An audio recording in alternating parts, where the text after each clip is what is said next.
pas mon meilleur profil, si. Je vais vous parler de si j'ai changé, vous pouvez changer. C'est mon avis. J'ai commencé dans l'artistique en écrivant une pièce de théâtre avec un ami de la fac, on est très bons amis, on a décidé d'écrire une pièce de théâtre, ça cartonne, directement il y a un producteur qui veut travailler avec nous, ça marche bien. C'était vraiment cool, c'est une première pièce de théâtre, bim, ça cartonne, et rapidement on s'est fâché. Voilà, c'est des choses qui arrivent, j'étais jeune, j'étais fou, j'étais fougueux, donc on s'est fâché, et voilà, j'ai ma part de responsabilité, il a sa part de responsabilité, tout le monde a sa part de responsabilité. Et après j'ai décidé d'écrire une autre pièce de théâtre. Et voilà, j'ai trouvé un producteur, super, et j'ai trouvé des comédiens, tout ça, et ça a marchouillé, on jouait dans les théâtres, tout ça, ça se passait bien.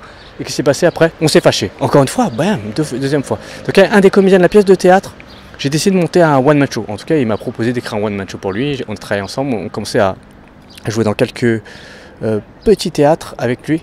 Et ça marchait bien. Peut-être il a joué, je sais pas, 50, 100 fois rapidement au bout de quelques mois. Et voilà, malheureusement, on s'est fâché. Encore une fois. Et ouais, je sais pas ce qui se passe. On s'est fâché. Donc j'ai arrêté de travailler avec lui pour ce one-man show et j'ai décidé de me lancer dans le one-man show. Voilà, c'est une chose qui arrive. Je rencontre un autre comédien de one-man show qui avait une école de théâtre et je décide aussi de monter un cours de one-man show avec lui. Voilà, je décide, voilà, j'ai une idée et lui il avait une grande école.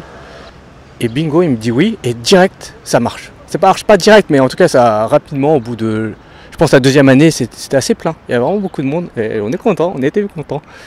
Et rapidement, ça s'est arrêté. Vous savez pourquoi? Je le sais, vous savez pourquoi. Parce que si vous regardez les vidéos depuis le début, vous savez pourquoi. Parce qu'on s'est fâché. Voilà. Donc tout ce que je créais, je le détruisais.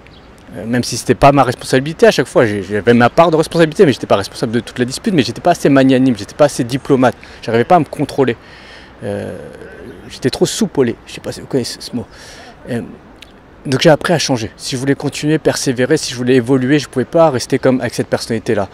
Sinon j'allais juste continuer sans cesse à m'associer à des gens et au bout de 6 mois, 1 an, à chaque fois c'était moins de 6 mois, je me disputais avec elle et c'était pas bien, j'allais détruire ma vie. Ne détruisez pas la vie, c'est pas bien. Pour vous c'est pareil, si vous avez un truc qui va pas, qui évolue pas comme vous voulez, si à chaque fois vous reproduisez toujours les mêmes erreurs, c'est qu'il y a un truc qui cloche. Par exemple, le plus souvent c'est les gens, ils aiment pas trop, ils ne deviennent pas agressifs, je vais pas utiliser ce mot là, mais ils deviennent un peu...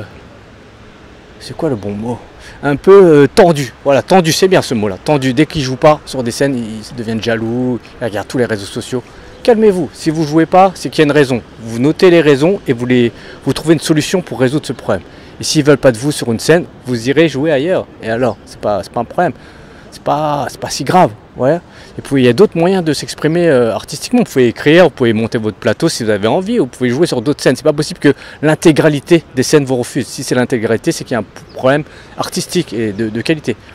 Donc vous devez retravailler ça. Souvent aussi les gens ils n'ont pas confiance en eux. Assez confiance en eux, ils font que des petits projets. Ils se voient comme petits humoristes qui démarrent. Il n'y a pas vraiment de règles. Vous n'êtes pas des fois, certains, pas tous, ils ne sont pas assez ambitieux. Ils font que des petits trucs. Autre problème que je vois, des fois les gens ne sont pas assez exigeants. Donc si vous n'êtes pas assez exigeant, il faut retravailler. Dès que vous avez 2-3 petits rires, vous avez l'impression que c'est le bout du monde. Vous avez l'impression que vous êtes le prix Nobel de la blague. Tout le monde a 2-3 petits rires, c'est relativement facile.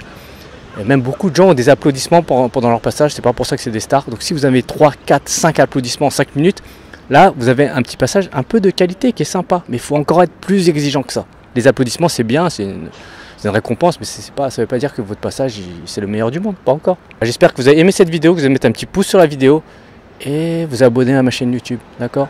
Faut pas détruire tout ce qu'on crée parce qu'après c'est fatigant à reconstruire. C'est comme si vous jouez à Jenga, vous connaissez le jeu Jenga et hop, à chaque fois c'est vous-même qui cassez tout. C'est nul, hein, faut plus faire ça. Qu'est-ce que j'ai perdu du temps?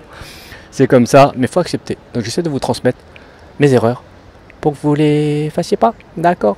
Un petit pouce sur la vidéo, abonnez-vous à la chaîne YouTube et à bientôt. Bye, ciao.